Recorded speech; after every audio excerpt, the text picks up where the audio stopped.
Kids story corner.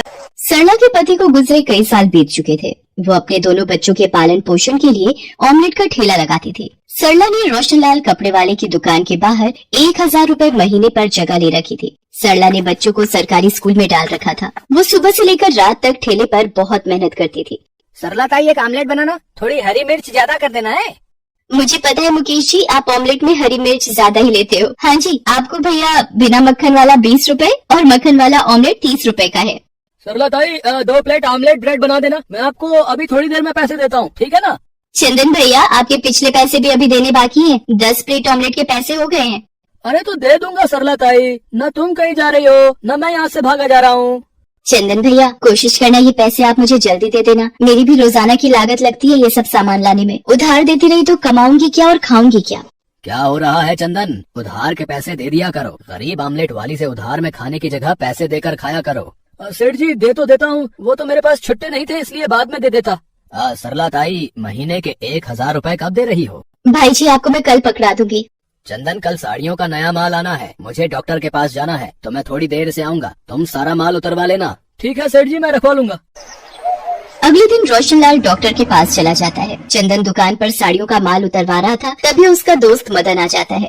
और चंदन, कैसे है मेरे दोस्त? हैं? ये ले, अगले महीने मेरी शादी है, ये मेरी शादी का कार्ड पकड़ है। बैठ थोड़ी देर यहाँ, मैं जरा ये माल गिन कर रख लूँ। और बता, क्या खाएगा? रुक, मैं आमलेट ब्रेड मंगवाता हूँ। है, तुझे तो आमलेट ब्रेड पसंद है ना? अब तो इतना कह रहा है तो मंगवा ले।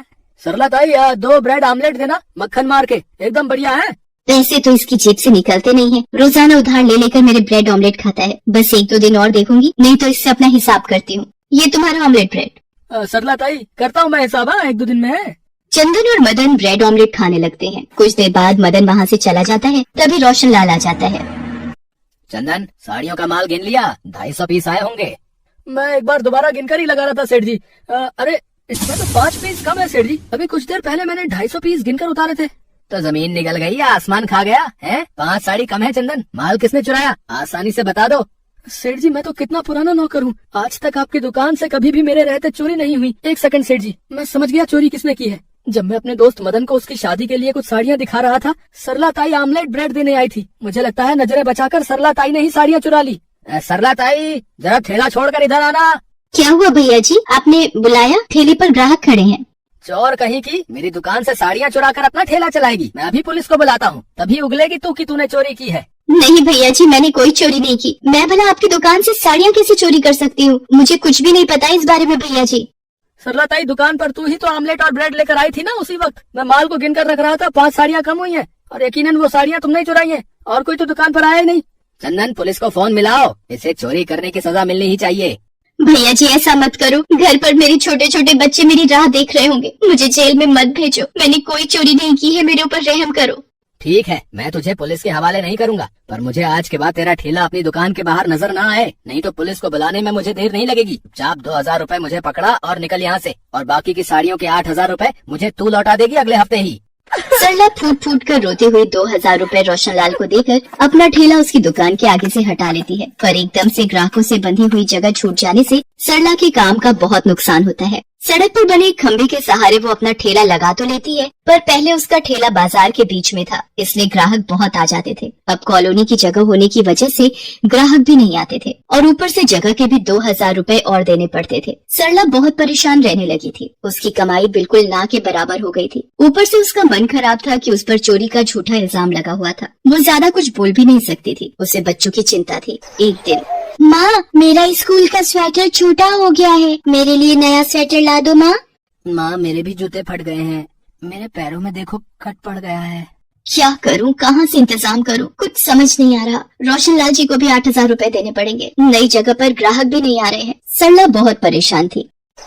अगले दिन उसे वापसी के लिए थोड़ी देर हो गई। पता ही नहीं चला रात बहुत हो गई है। जल्दी से ठेले का सामान बांध लेती हूँ, बच्चे भी राह देख रहे होंगे। बहुत अंधेरा है यहाँ पर, तो लगता है खंबे की लाइट गई हुई है।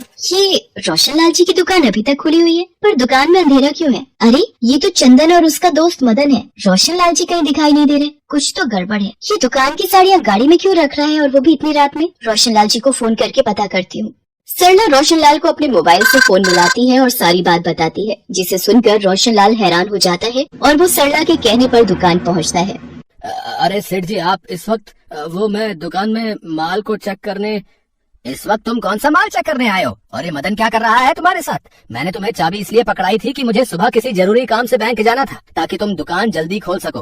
विश्वासघाती, तुम चोरी कर रहे थे मेरी दुकान से, हैं? वो तो अच्छा है सरला ताई ने यहाँ से गुजरते हुए तुम्हें देख लिया और मुझे फोन पर सारी बात बताई। आज सरला ताई ना होती तो न जाने तुम तो रोजाना मुझसे आंखें चुराकर सारा माल ही गायब कर देते। रोशनलाल पुलिस को फोन कर देता है। वो चंदन और मदन को चोरी करने के इल्जाम में गिरफ्तार कर लेती है। चंदन पुलिस के सामने उगल देता है कि वो पिछले कई दिनों से दुकान से साड़ियाँ चोरी करके मदन के साथ मिलकर बेच रहा था और उसी ने खुद को बचाने के लिए सरला पर भी झूठा इल्जाम लगाया था। सरला ताई, मुझे माफ कर दो। आज तुम ना होती तो पता नहीं ये दोनों तो मेरी पूरी दुकान को लूट चुके होते।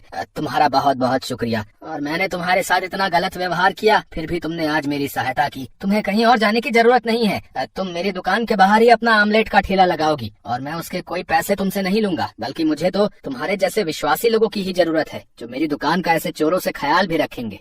भैया जी, मुझसे आप माफी मत मांगिए। कई बार हम कानों सुनी पर विश्वास कर लेते हैं और बिना दूसरे पक्ष पर विश्वास किए नतीजे पर पहुंच जाते हैं। शायद कभी कभी हमारा समय ही खराब होता है, इसीलिए परिस्थितियां भी हमारे विपरीत ही होती हैं। मैं आपकी दुकान के बाहर फिर से ठेला लगा पाऊंगी तो मेरे बंधे हुए ग्राहक फिर से लौट आएंगे। आपका शुक्रिया भैया जी। सरला की सच्चाई और चंदन का सफेद झूठ रोशनलाल के सामने आ जाता है। सरला फिर से रोशनलाल की दुकान के बाहर ही अपना ऑमलेट का ठेला लगाने लगती है, जिससे उसके बंधे हुए ग्राहक फिर से वापस आ जाते हैं और एक गरीब ऑमलेट वाली को सच्चाई का फल मिल जाता है।